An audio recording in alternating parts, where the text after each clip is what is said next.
Suspense. And the producer of radio's outstanding theater of thrills, the master of mystery and adventure, William N. Robson.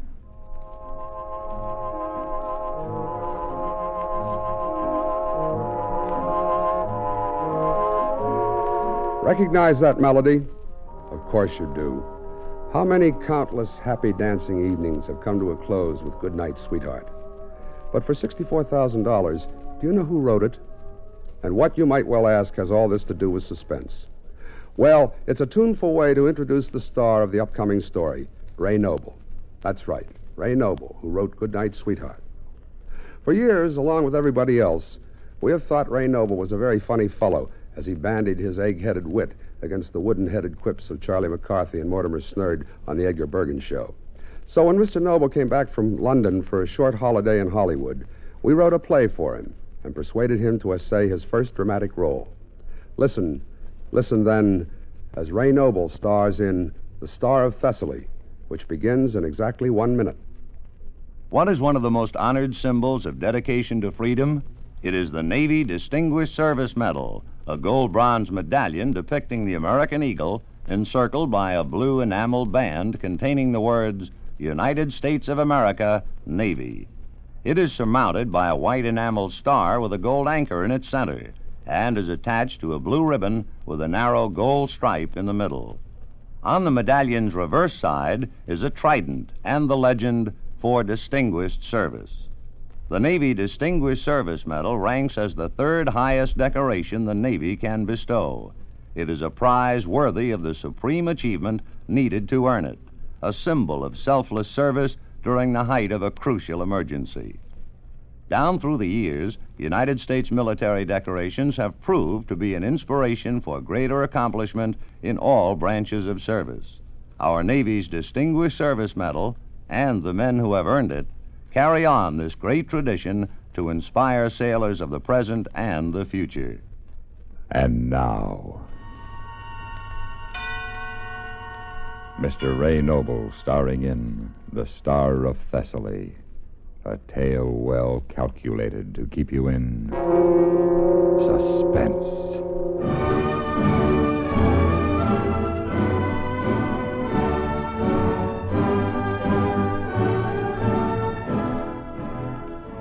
The adventure began under the classic circumstances dear to the hearts of the writers of British short stories, and presumably their readers.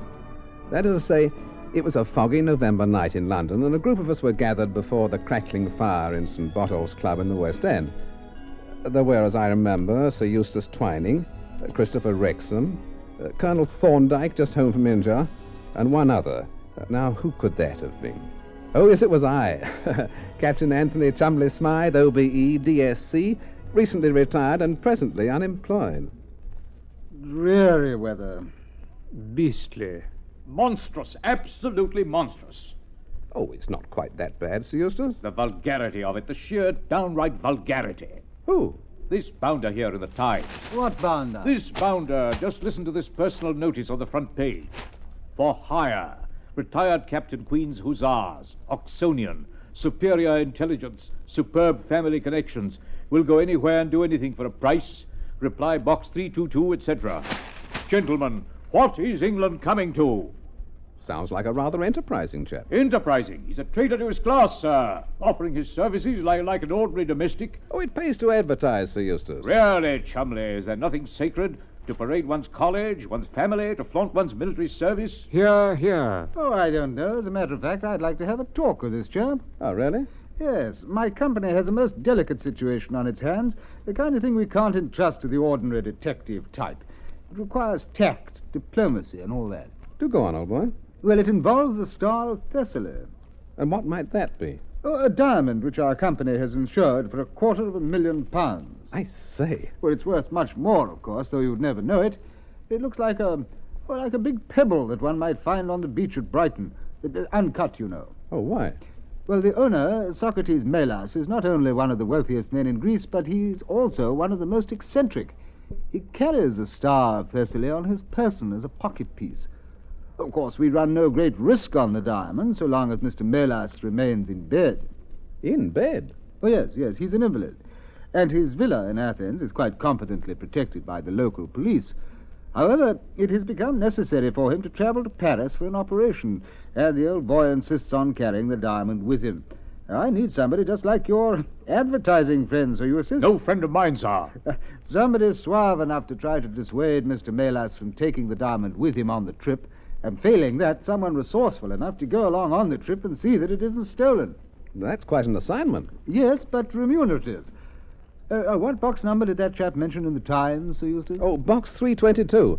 But no need to contact him there, Wrexham. As they say in the American cinema, you've just got yourself a boy. What? Are you saying, sir, that you inserted this notice? Quite right, Sir Eustace. Shame, shame. Gad, sir, it's worse than going into trade. Oh, but much more profitable and infinitely more exciting, what?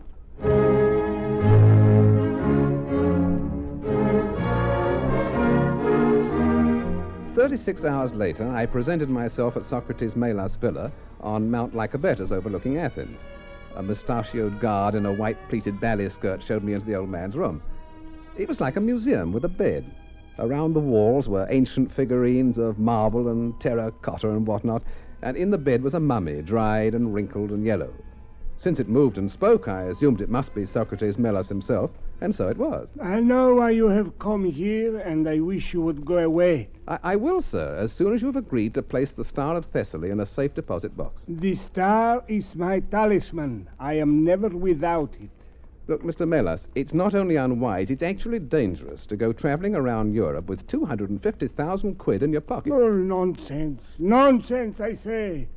The star is only a piece of crystallized carbon. Look at it. It's just a little rock. Yes, sir, but a highly publicized little rock. You must leave it behind. Never! I like the feel of it. I like to know that it's in my pocket. I am never without it. Very well, then. I'm afraid you'll never be without me until I can deliver you safely in Paris. Senseless idiocy. I have a nurse to take care of me. Nursing schools don't teach the kind of care I'm speaking of. So, I can't rid myself of you, eh? No, sir, not unless you put the Star of Thessaly in a safe place while you're away. Very well. We leave tonight at 10 o'clock. What is your name? Captain Anthony Chumley Smile. Did you ring, sir? Did I ring? Yes. This is Captain Smythe. He's traveling to Paris with us. His name is Hippolyte. Oh, how do you do? Delightfully. Huh? Make reservations for him on the same car as ours. Yes, sir. All right, Captain Smythe. I don't think we have anything further to discuss. No, sir, I suppose not. Show Captain Smythe out, Hippolyte. Yes, sir. This way, please. I'll see you on the train, Mr. Melas. I hope not. Huh. Your employer seems to be a man of pretty strong likes and dislikes. He's more than that, Captain. He's selfish, ungrateful, and downright mean. I've given him the best years of my life, and I don't even have his thanks to show for it. Crying shame, isn't it? I tell you, Captain Smythe, it is the end. Well, I'm awfully... Hey, wait a minute. Out there in the garden. I say, what an exquisite creature. Oh, her. That's Kula.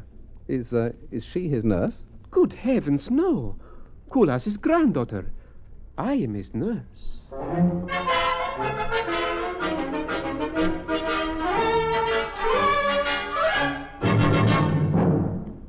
In a moment, we continue with the second act of Suspense. Another visit with Joe and Daphne Forsythe. Overhead, the moon is beaming. Hold it, Daphne, hold it. Oh, hi, Joe. Guess what, honey? I'm trying out for the operetta. As what? A singer. You could have fooled me. I was just practicing one of the songs. Well, I don't think you quite fit the role. Why not? Well, if this version of the Student Prince is like the version I know, that particular number is sung by a tenor. Oh. Not that you don't come close, but I think you better stick to being a housewife. But I want to be a singer. Daphne, honey, a singer you'll never be. I could take lessons. Yeah, but lessons cost money. Money better invested for us in savings bonds. You and your old savings bond. I can't help it, honey. I just can't get over the way those savings bonds pay off. $4 for every 3. That's what I call an investment. What good do they do me now? A lot. The money we put America strong and protects you and me. No bonds, maybe no operetta. Ever think of that? I still want to be a singer. Well, when those bonds start bringing in the green, if you still want to sing, they'll pay for the lessons and more. Good. Gee, if those bonds mature as fast as you say, I better start practicing now just so that I'll be ready. Overhead, the moon is beaming. Daphne, did anyone ever tell you you have a bad voice? Everyone. And now, starring Ray Noble, Act 2 of The Star of Thessaly. Later that afternoon, with time on my hands, I wandered up to the Acropolis to pay my respects to the ruins of ancient Athens. And there, as the setting sun streamed through the columns of the Parthenon, I discovered I wasn't alone on the hilltop. Leaning against one of the pillars was a beautiful dark-haired girl whom I was sure I knew. If I didn't, I certainly wanted to. I beg your pardon, but haven't we... Excuse me? I have a feeling we've met somewhere before. I think not, sir. Oh, then may I correct that lamentable situation? I'm Captain Anthony Chumley Smile. I'm glad to meet you, sir. I'm Kula... Melas? Yes. How did you know? That's where I saw you. You see, this afternoon I visited your grandfather and I saw you in the garden as I was leaving. Oh. Yes, I wanted so to meet you, but your grandfather's nurse ushered me right out of the house. Oh, that Hippolyte, that nasty little man. Absolutely, to say the least. And what, may I ask, brings you up to the Acropolis all alone? Oh, I come here often at the end of the day. It is so beautiful. It certainly is. Oh, wait a minute. What is it? I thought I saw a man's head peering down at us from up there on the roof of the Parthenon. Oh, you must be mistaken. No. The twilight, it was probably a bird or your imagination. Perhaps so. It is getting dark. Well, what say we go back down the hill and have a cocktail? Oh, I'm afraid I can't. I must go home and finish my packing. Oh, packing. Yes, I'm leaving for Paris tonight. With your grandfather? Yes. Oh, wizard! Utterly smashing. I beg your pardon? Well, I'm going to be on the same train, in the same car, in fact. How nice. So if I may, I'd like to see you... Captain, look out! Oh, what was that? A large marble fragment of ancient Greece. If I hadn't taken your arm just then, it would have splattered me all over the Acropolis. But who could have done Your bird. Or that man I imagined I saw up there on the roof. Come on, let's get out of here. Unlike Lord Byron, I have no desire to be buried in the Isles of Greece.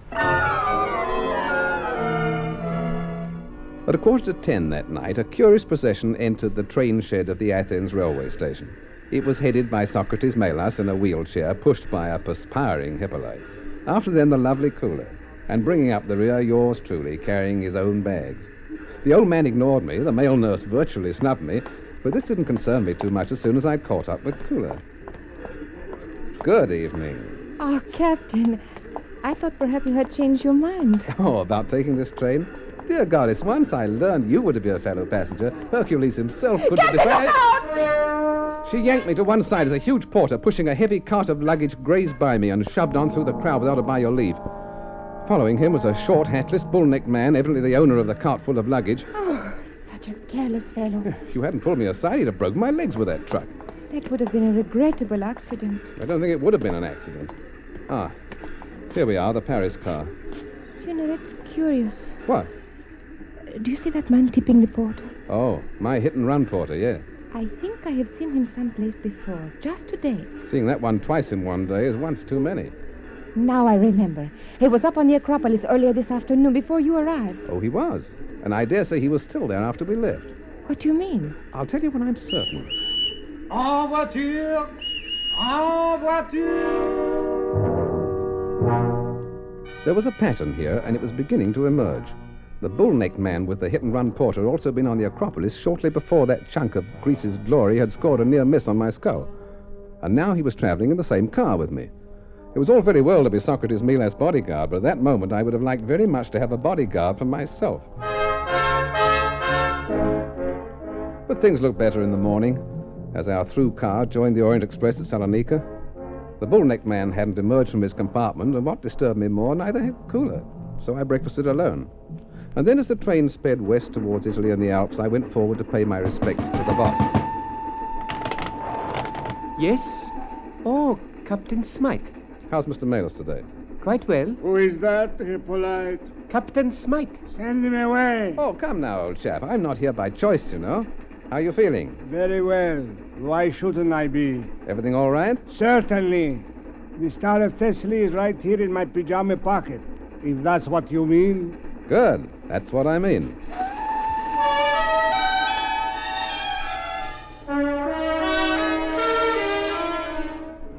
The next day and a half were dull. Oh, very dull. Cooler remained in her compartment, pleading a migraine. The bullet-headed bull-necked man stayed in his, for reasons best known to himself, so I stayed in mine, except for meals and the periodic and unwelcome checkups I made every few hours on the whereabouts of the Star of Thessaly.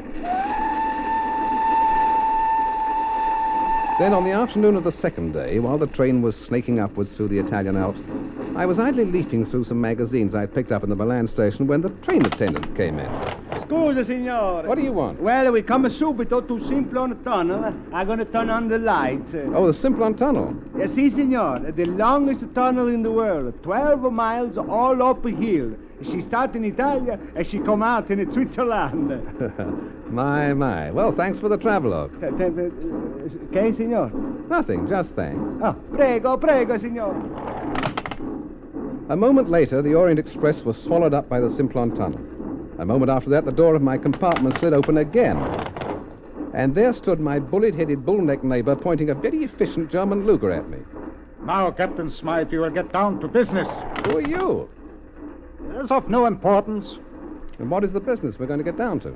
The business of you leaving the train right now. Oh, come now. It's dark out there in the tunnel. Lower that window. Well, and let all the smoke in. Lower it or... All right. Don't get so excited. There. See?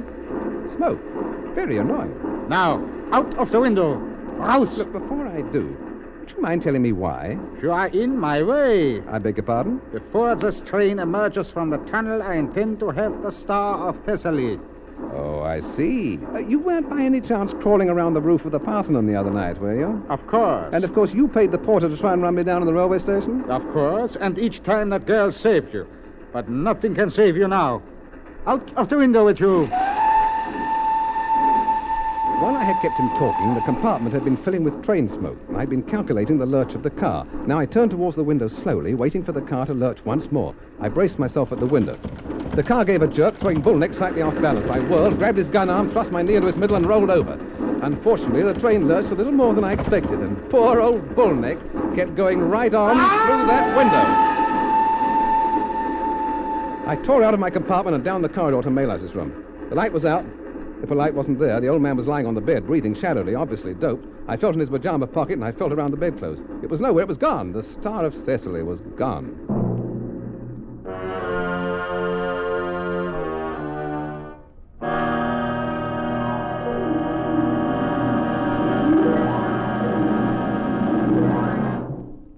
In just a moment, we continue with the third act of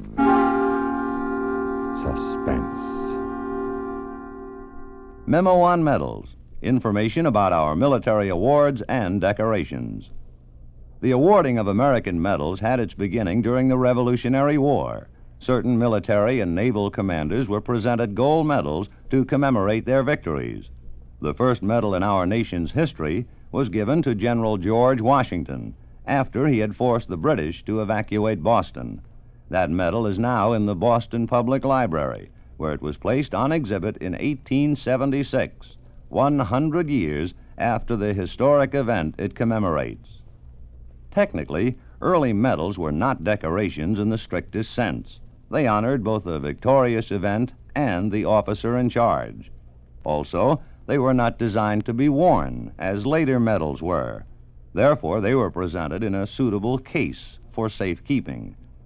What we now know as the Purple Heart Medal was originally a badge of cloth material, specified in Washington's establishing order to be a figure of a heart in purple cloth or silk, edged with narrow lace or binding.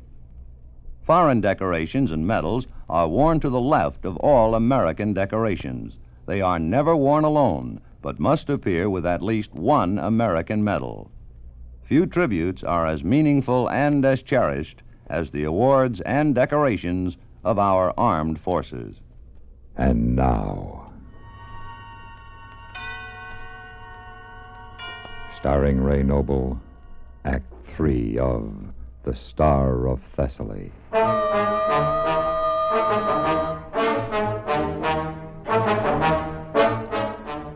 The Star of Thessaly was gone, and the man who had planned to steal it was gone, too. Who else was after it, then? Of course, there wasn't much time. I sent Cooler in to look after her grandfather, and I started to search the car, compartment by compartment. By the time I was halfway through, the train was out of the tunnel and slowing down for Swiss customs inspection. I heard a door open at the forward end and saw a figure slip out of the WC. It was Hippolyte. He threw open the vestibule door and dropped off the train, stumbling as he hit the gravel of the roadbed. I jumped after him, but he was on his feet and running, his left leg limping badly. I nearly caught up with him when he turned suddenly. I saw the gun in his hand and dived in a flying tackle as it went up. All right, Hippie, old boy. I want 2 things from you. That gun. Please, let me go, Captain. And the Star of Thessaly. Let me keep it, Captain Smythe. He does not need it. He has millions. Let me keep the star. You know that it would probably kill him to lose that diamond. It is only a pocket piece to him. He owes it to me. I've given him the best years of my life. Let me keep this star, Captain Smythe. Please let me escape. Come on, Hippie. Crying will get you nowhere. You are just a heartless brute, Captain Smythe. Yeah, I know. Let's go, sport.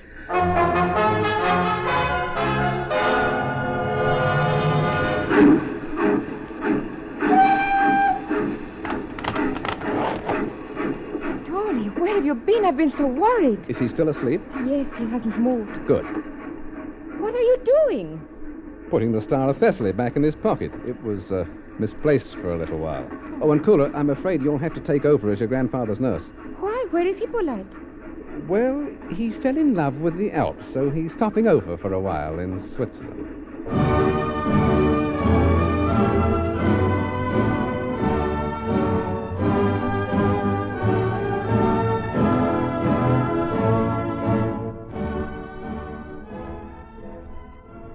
Dreadful weather. Beastly. Hello, evening, chaps. Oh, evening, Chumley. Well, aren't you going to ask me about my trip? Trip? You've been away? Yes, I thought I hadn't seen you about for a few days. Dreadful weather we're having, isn't it? Oh, yes. Beastly.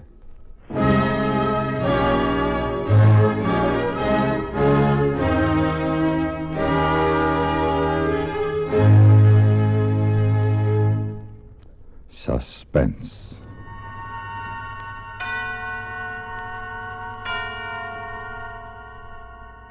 In which Ray Noble starred in The Star of Thessaly, written, directed, and produced by William N. Robeson. Supporting Mr. Noble in The Star of Thessaly were Lillian Bayef, Ben Wright, Jay Novello, Byron Kane, and Abraham Sofair. Listen. Listen again next week, when we return with another tale well calculated to keep you in suspense. Suspense has been brought to you through the worldwide facilities of the United States Armed Forces Radio and Television Service.